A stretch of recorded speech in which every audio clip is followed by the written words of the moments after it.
प्रधान जी हमारी जमीन है। नहीं प्रधान जी हमारी जमीन रहता है। नहीं प्रधान जी हमारी जमीन है। कैसे तुम्हारा?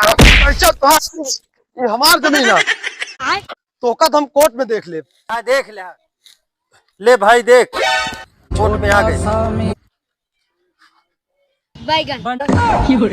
ए भैया हमारे ऊपर बहुत बड़ी विपद पड़ गई भैया।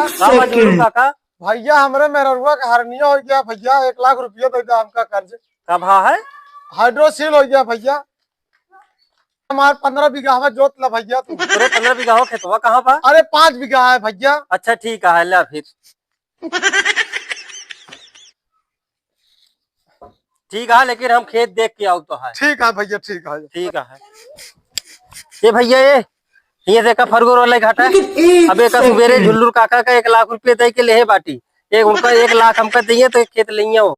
टीका कहा था यार अभी काका 20 लाख तक रजिस्ट्री करवाए। चला एक काम करा एक सब छोड़ा चला पहले क्लियर कर ली झुल्लू काका। चला हुआ का हो झुल्लू चाचा क्या हो? ये बतावा हाँ चूतिया बने हमका सबका क्या चुतिया बने? 1 लाख हमसे ले लिया गहन पे खेत दे और 20 लाख में रजिस्ट्री कही दे। तो क्या करी यार हम 20 लाख अंचल है। अब अपन काम करे 1 लाख कम पत्र हम तो से ले ले।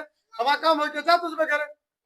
ए काका ये हमारे पैसा दे दे यार। पैसा नहीं जा दे यार दे दे यार 1 लाख रुपया हमारा।